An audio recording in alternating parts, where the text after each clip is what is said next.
For over 300,000 years,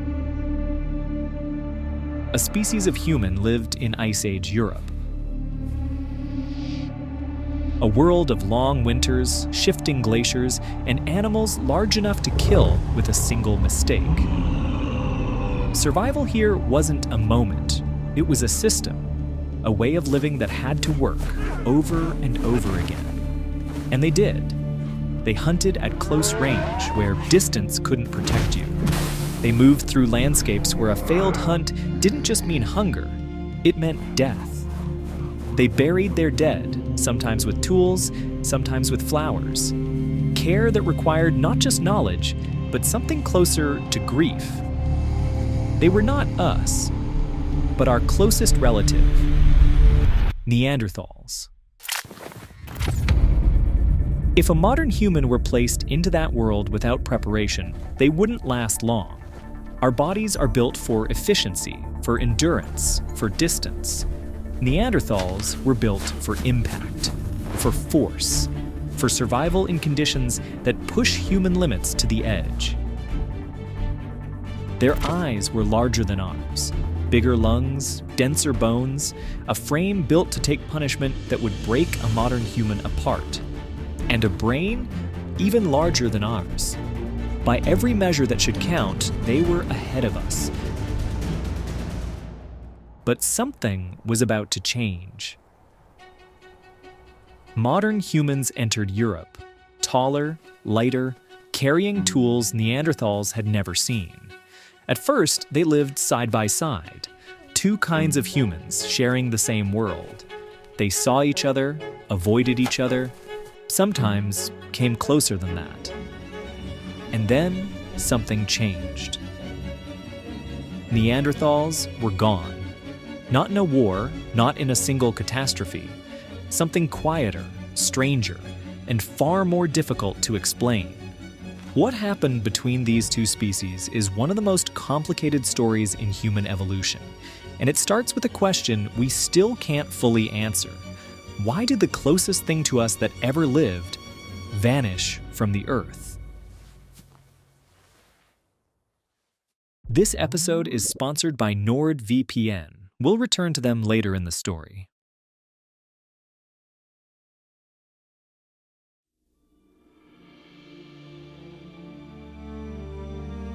Neanderthals occupied Eurasia for roughly 300,000 years. That number needs context because it's almost impossible for the human mind to hold. The entirety of recorded human history, from the first Sumerian clay tablets to the phone in your pocket, spans about 5,000 years. Agriculture began roughly 10,000 years ago. Anatomically modern humans have existed for about 300,000 years. But for most of that time, we were a small, geographically limited African population doing much the same thing, generation after generation. Neanderthals were doing their version of the same thing, except they were doing it across an entire continent, through some of the most violent climatic disruptions the planet has produced in the last 500,000 years. Their geographic range stretched from the Atlantic coast of Portugal to the Altai Mountains of Siberia. From the warm Mediterranean woodlands of Spain and Italy, where interglacial temperatures were comparable to today, to the frozen steppe landscapes of northern Europe, where conditions resembled modern-day Arctic tundra. This wasn't a single habitat. It was a portfolio of environments, shifting with the glacial cycles that defined the Pleistocene. Ice sheets advancing and retreating, coastlines moving, entire biomes migrating north and south across millennia. The Pleistocene climate was not stable. It lurched between extremes, driven by orbital mechanics that altered how much solar energy reached different parts of the planet at different times of year. Glacial periods locked water into continent-sized ice sheets, dropping sea levels by over 100 meters, exposing land bridges and turning forests into steppe. Interglacials brought warmth, rising water, and the return of woodlands. The transitions between these states could be abrupt, temperature shifts of several degrees within centuries. Neanderthals survived all of it, not in a single refuge, but across the full breadth of Western Eurasia. adapting their subsistence strategies, their toolkits, and their movements to whatever the climate threw at them. When the ice advanced, populations contracted southward, fragmented into smaller groups, and persisted in warmer refugia around the Mediterranean and the Caucasus. When the ice retreated, they expanded again, recolonizing northern territories as habitats opened. This cycle of contraction and expansion happened dozens of times over their 300,000-year tenure.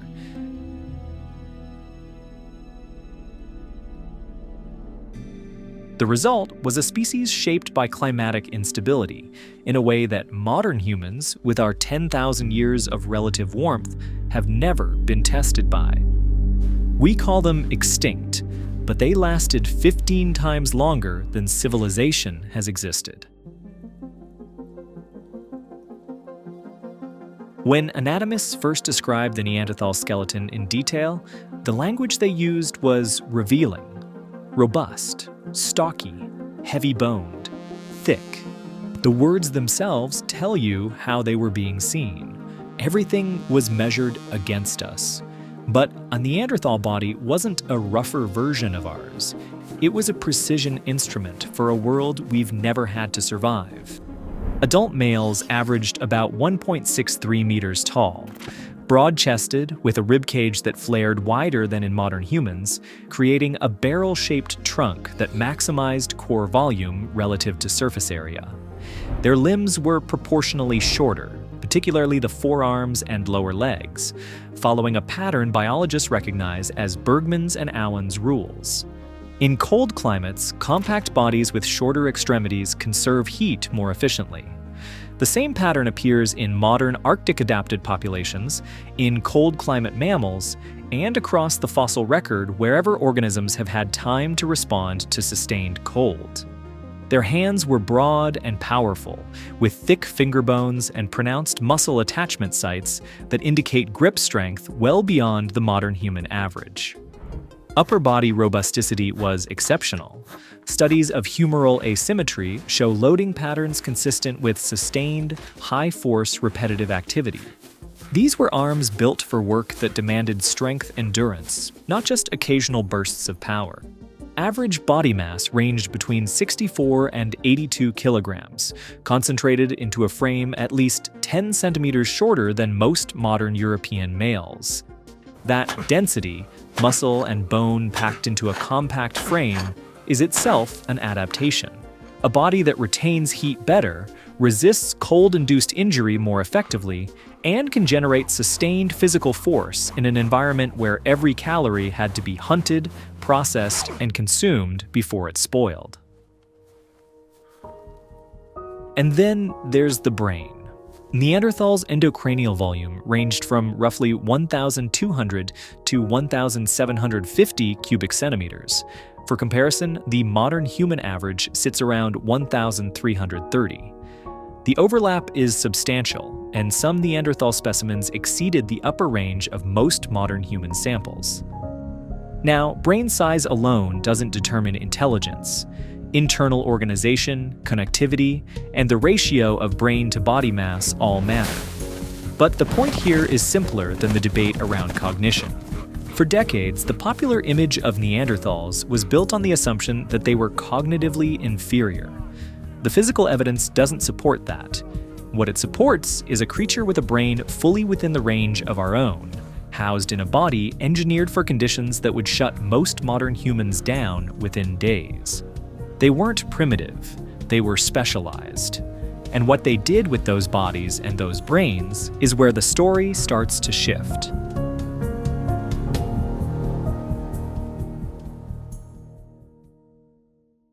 For most of human history, survival meant understanding the world around you, knowing where danger lived, where resources were hidden, and how to move safely through unfamiliar territory. But today, we explore a different kind of landscape, not forests or ice ages, but the internet. And just like the ancient world, it is full of things you do not always see. Trackers, malicious sites, even leaked credentials circulating on the dark web.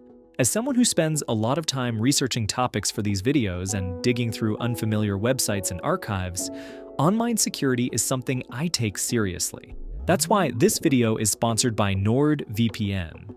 NordVPN doesn't just hide your IP address. Their Threat Protection Pro actively blocks malicious websites, intrusive trackers, and harmful downloads before they ever reach your device, which is especially helpful when you're deep diving into research or exploring unfamiliar corners of the web. They also include a dark web monitor, which alerts you if your email or personal data appears in a data breach, so you can act quickly. So if you want to browse and explore the internet with the same confidence early humans needed to survive their world, you can get NordVPN using my link, nordvpn.com/mrscience. Or you can simply scan the QR code on screen. You'll get a 2-year plan plus 4 extra months completely risk-free with Nord's 30-day money-back guarantee. Again, that's nordvpn.com/mrscience, link at the top of the description and pinned comment. Now, back to the story. If you wanted to understand what Neanderthals were capable of, you could look at their bones, you could study their tools, or you could go to a cave in southern France and try to explain what you find there. In 1990, spelunkers in the Aveyron region broke through a blocked passage in a cave called Bruniquel. They crawled 336 meters from the entrance, deep into total darkness, far beyond where natural light has ever reached, and found something nobody expected. Hundreds of broken stalagmites, snapped from the cave floor and arranged into 2 roughly circular structures. The larger ring was nearly 7 meters across. Smaller fragments were stacked on top in places. Some pieces showed evidence of deliberate heating. Fire had been used on them, underground, in a location where sunlight had never existed. For years, no one knew what to make of it. Then, in 2016, uranium dating gave them an answer they weren't prepared for. It was 176,000 years old. At that date, modern humans hadn't reached Europe. They wouldn't for another 130,000 years. The only hominin present in Western Europe at that time was Neanderthal. So let's be clear about what this means. Somebody walked 1/3 of a kilometer into a mountain in complete darkness, broke apart geological formations, arranged them into geometrical shapes, and lit fires on them. 176,000 years ago. Nobody can explain why. The structures don't appear to be shelters. They're too deep inside the cave. They also don't look like fireplaces. The traces of fire are found on the broken stalagmites themselves, not on the cave floor where people would normally cook or keep warm. Storage, habitation, the usual explanations, none of them fit without forcing the evidence into a box it doesn't want to go into. What Bruniquel demonstrates, at minimum, is this: organized group activity requiring planning, navigation in total darkness, sustained fire management underground, and coordinated physical labor toward a purpose that wasn't directly tied to survival. Whatever that purpose was, it involved effort that no immediate need for food, warmth, or shelter explains. And here's the thing, this wasn't some one-off experiment. By the time of Bruniquel, Neanderthals had already been using fire habitually for over 100,000 years. Archaeological reviews placed the threshold for consistent fire use in Europe at roughly 300,000 to 400,000 years ago. Not isolated opportunistic captures of wildfire, but sustained, repeated fire management at sites across the continent. Hearths with evidence of fuel selection, spatial organization, and association with butchery and tool production. They'd been using fire for over 100,000 years by then. Warmth, cooking, light, those are the obvious reasons. But Bruniquel, well, that's not survival. That's something else. And we still don't know what to call it.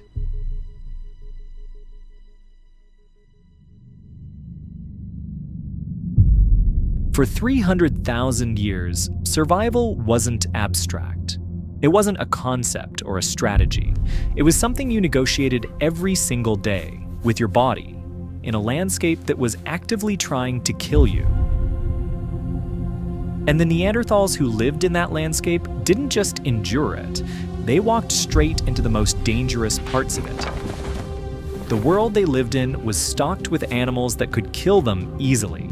Straight-tusked elephants weighing up to 13 metric tons, woolly mammoths, cave bears, aurochs with horns that could puncture a rib cage. And the Neanderthals went after them with thrusting spears. Not thrown javelins, not bows. Spears you had to drive into the animal's body while it was still close enough to reach you. The evidence for this is everywhere. Weapon impact marks on prey bones, the types of stone points found at kill sites, the physics of the tools themselves. All of it points to the same conclusion. Neanderthals hunted at contact distance. At sites in Germany dating to roughly 125,000 years ago, researchers found evidence of sustained Neanderthal exploitation of straight-tusked elephants, the largest terrestrial animals in their range. Not scavenging, not opportunistic kills, repeated hunting and processing events spanning extended periods, targeting creatures that could crush a human without noticing. These weren't desperate last resort hunts. They were organized operations, coordinated, planned. The kind of thing that produces enormous quantities of meat and requires multiple people working together to execute, process, and consume before it all spoils. But here's what that cost them. The skeletal record tells you exactly what this kind of life demanded. Neanderthal bones show trauma patterns at rates that have been compared to rodeo riders. Fractures of the skull, ribs, arms, legs. Many of them healed, which means they survived. Well, head and neck injuries appear frequently, the kind consistent with close encounters with large, struggling animals that don't want to die. A later study noted that Upper Paleolithic modern humans show similar patterns, so it's not that Neanderthals were uniquely reckless, but the basic finding holds. This was a population that routinely sustained serious physical injuries, injuries that in many cases should have been fatal, and yet they lived. Which brings us to a cave in the Zagros Mountains of Iraqi Kurdistan, a place called Shanidar. In 1957, archaeologists uncovered the remains of a Neanderthal who had died roughly 45,000 to 35,000 years ago. They labeled him Shanidar 1, and when they examined his skeleton, well, they realized something extraordinary. He was blind in one eye. His right arm was withered and useless, likely from an injury sustained years before his death that had healed but left the limb permanently impaired. He had degenerative damage to his lower limbs. And when they estimated his age at death, they found he'd been between 40 and 50 years old. Think about what that means. This was a world where food had to be hunted, where winters dropped below minus 20 degrees Celsius, where every calorie had to be carried back to camp, butchered, prepared, and consumed before it rotted. And a Neanderthal with one functioning arm and limited vision survived to middle age. There's no way around this. Someone had to help him. Someone had to feed him, or share food with him, or adjust the group's activities so that a member who couldn't hunt could still live. The bones don't permit a solitary survival explanation. And Shanidar 1 isn't unique.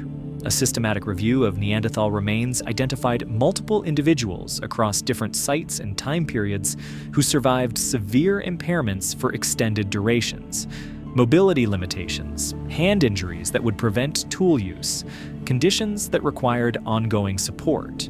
The pattern isn't isolated. It's distributed across the geographic and temporal range of the species. We don't know what motivated it, whether it was compassion, obligation, reciprocity, or something else entirely. The motivations are invisible, but the outcome is structural.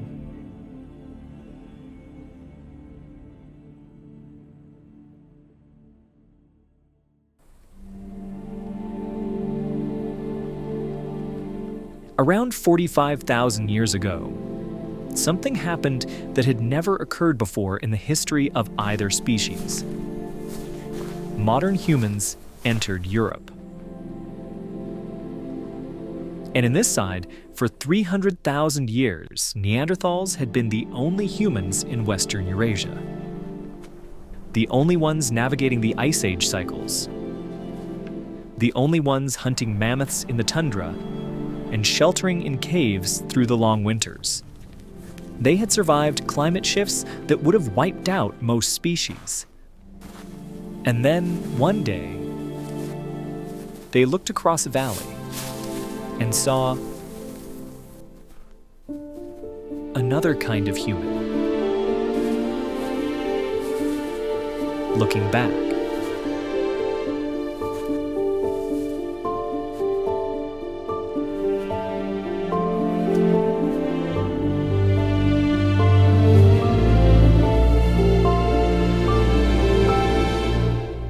At first, the encounters were probably rare.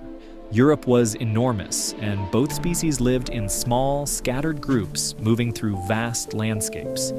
It may have taken generations before contact became common enough to leave a trace. But eventually, it did. The genetic evidence assembled over the last 15 years tells us something earlier scientists never expected. Neanderthals and modern humans didn't simply pass through the same landscapes. They met. They lived close enough to each other to reproduce. And they did so not once, not as a single unusual event, but repeatedly over thousands of years. The most comprehensive genetic analyses suggest a period of sustained gene flow beginning around 47,000 years ago, lasting perhaps 7,000 years. 7,000 years is longer than all of recorded human history. Long enough for entire cultures to appear and vanish. Long enough for children to grow up in worlds where the boundary between the two groups slowly blurred.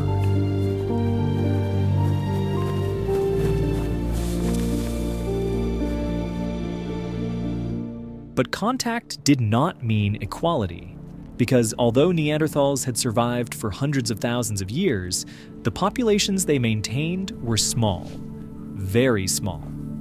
Across the entire span of Western Eurasia, the total number of Neanderthals alive at any given time may have been only a few tens of thousands. Their groups were scattered, often isolated from one another by hundreds of kilometers of open landscape. Genetic studies show signs of this isolation clearly. Some Neanderthal genomes reveal extremely close inbreeding, the kind that only appears when populations remain small for long periods of time. It meant fewer people, fewer social connections, and fewer chances for ideas to move between groups. Modern humans, by contrast, appear to have operated differently. Their archaeological sites suggest broader social networks, stone materials transported across long distances, shell ornaments carried hundreds of kilometers from the coast, tools made in one region appearing far from where the raw materials originated. These patterns suggest something subtle but important: information moving between groups, knowledge spreading. When one group discovered a new way to make a tool or exploit a food source, that knowledge didn't stay local, it traveled. Neanderthal groups appear to have lived more locally, their innovations often confined to smaller regions. None of these differences needed to be dramatic. A slightly larger network, a slightly more diverse diet, a slightly larger population base able to recover after hard winters. Individually, each difference is small, but spread across centuries, small advantages accumulate. And the environments both species occupied were not forgiving. The final millennia of Neanderthal existence unfolded during a period of extreme climatic instability. Ice Age Europe lurched between cold and colder, ecosystems shifting rapidly as glaciers advanced and retreated. Large herbivores migrated, forests contracted, grasslands expanded and vanished again. In landscapes like this, survival depended not only on strength or intelligence, but on flexibility, on how quickly groups could adjust when familiar resources disappeared. Over time, the archaeological record begins to show a quiet change. Not a sudden collapse, not a dramatic confrontation, just a gradual shift. sites that had been occupied by Neanderthals for tens of thousands of years begin to fall silent. Modern human tools appear in the same regions. The pattern repeats across the continent. France, Italy, Central Europe, eventually even the Iberian Peninsula, long thought to be a final refuge. And what the evidence shows is something slower and, in some ways, harder to accept, because it happened the way most endings happen, gradually, without anyone realizing it was an ending at all. A valley used by Neanderthal hunters for generations might yield less game one season, not because the animals vanished, but because another group had hunted the herds earlier. A cave that once sheltered a small band through winter might now be occupied when they arrived. Nobody declared anything. Nobody drew borders. But over decades, the balance shifted. Over centuries, the Neanderthal range contracted into smaller and smaller pockets. Some groups were absorbed. The genetic record proves that part clearly. Others became isolated in shrinking territories until the populations were simply too small to continue, one group at a time, one valley at a time. Until eventually, the archaeological record grows quiet.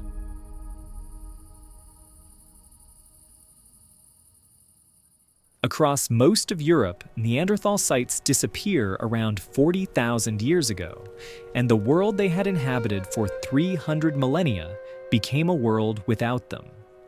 Or almost without them, because the extinction wasn't clean. It didn't erase them completely.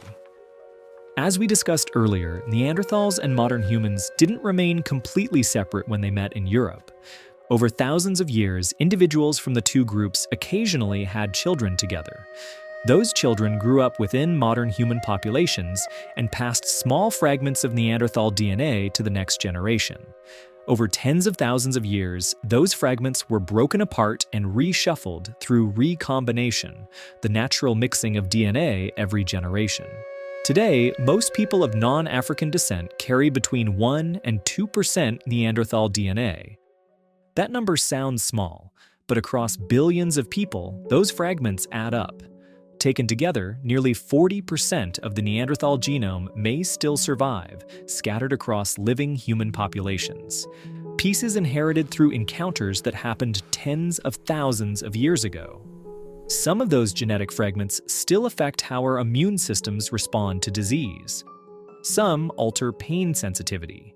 They are not fossils, they are active sequences, still being acted upon by natural selection, kept where they proved useful, gradually removed where they carried costs.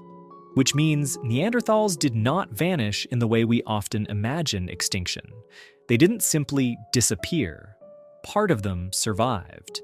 Not in bones or stone tools, but in the biology of the species that outlasted them, across 2,000 generations of people who had no idea they were carrying something that old.